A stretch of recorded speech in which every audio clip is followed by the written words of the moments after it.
Hi everyone and welcome to a new episode. In this episode we are going to start with cleaning the case.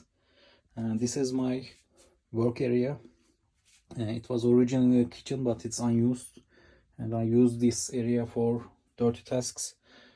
For example, grinding the spring bar and things like that. You generally need a unlived and dirty area like this to do the dirty tasks. So if you don't have such a place in your house, I guess maybe a balcony, etc. could be a good place, because the dust, the steel dust is, I don't think it's dangerous, but it's definitely makes you itch a bit if it gets onto your hand. Anyway, for cleaning I use sodium bicarbonate. The chemicals and names generally change from country to country. For example, this is called carbonate, and if you actually look what it is, it's sodium bicarbonate. For example, in US, gasoline is called gasoline, fuel is called gasoline, and benzene is actually the name of lighter fluid.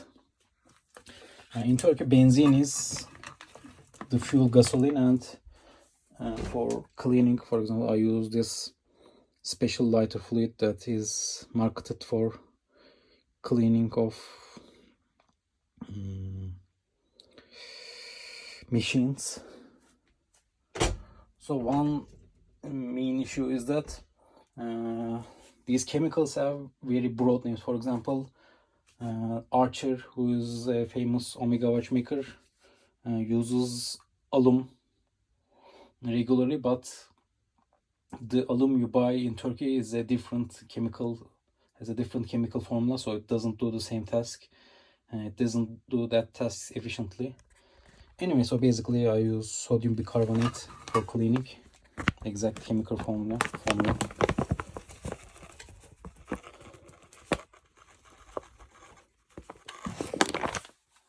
So I use a rough amount, maybe probably a bit less than this. This is too much. And on top of the sodium bicarbonate, I use white vinegar that is also prepared for cleaning. This is, it's not exactly marketed for cleaning on this packaging, but when I bought it, it was marketed for cleaning.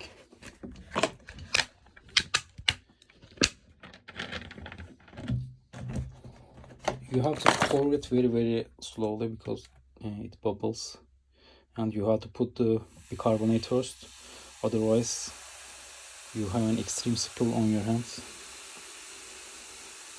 I did this process probably 100 times, so for me it is a safe process. And if you remember from the earlier video, the case has rust. Cases always have rust in the area that the crystal comes, and this solution safely gets rid of the rust as well. For cases like this, I run this for 30 minutes, and in sequence I run it for another 30 minutes, so it gets very hot, probably bad for the machine. I suspect the machine is going to die at one point for this reason, but the heat really helps the cleaning process.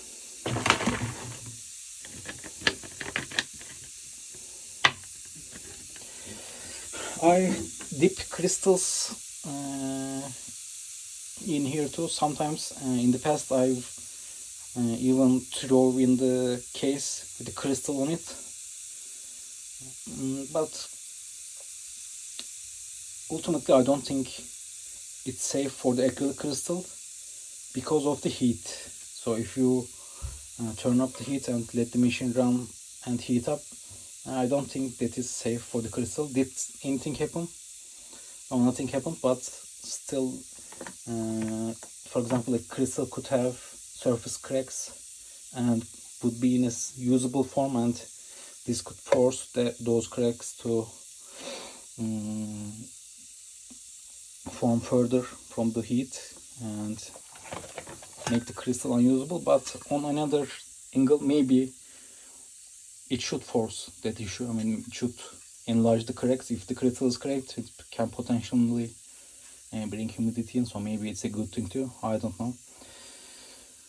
So basically I close this after this point, after the bubbling stops, and just run the machine, run it for 30 minutes.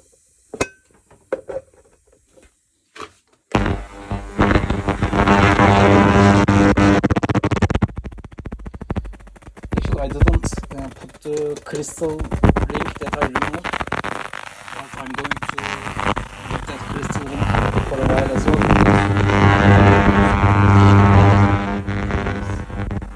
It's going to turn off, but maybe I'm going to put that crystal ring after the case.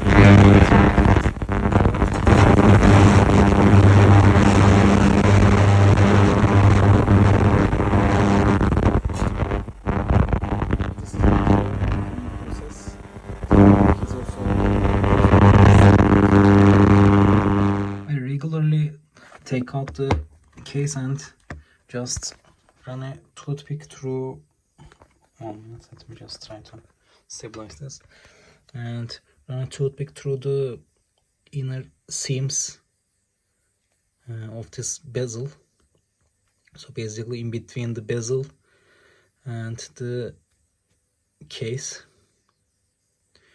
and the reason is that it's a slow process for the ultrasonic cleaner to remove layer and layer, and this way I can get the bulk of it out, so the underlying layers of rust and grime could be reached as well.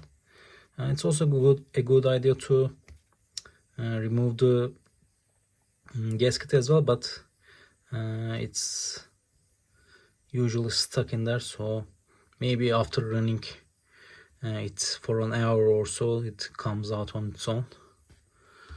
Also, using these tooth products is a good idea too on the inside part of the case.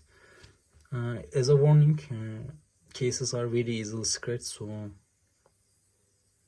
I mean, even with a nail you can scratch it, so you have to still be careful even if you use a soft toothpick, etc. After more than an hour of ultrasonic cleaning, the o-ring still didn't come out, so I started carving it out in pieces using this carving tool that can safely get in between that spot.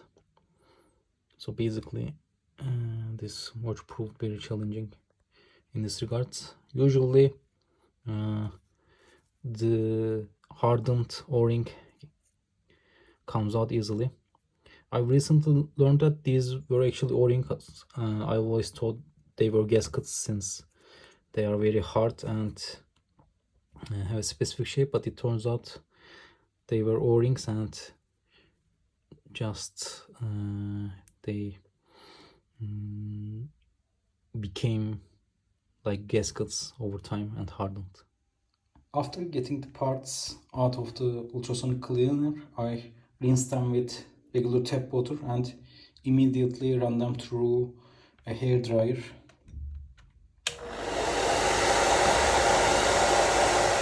It's time to clean the bracelet as well. I use regular steel or other metal cables to hold the end links in place and make sure all the front facing parts are facing the front. I'm afraid that the ultrasonic cleaner will scratch parts, but in practice they don't. I also threw in the crown, but when you throw in the crown it usually gets disassembled. So if you care about the crown, you shouldn't clean it like this, but I don't care, and maybe I can reuse the stem, so I threw it in as well.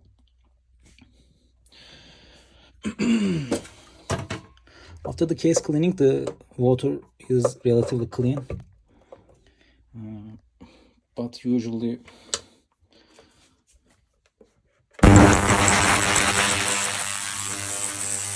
after bracelets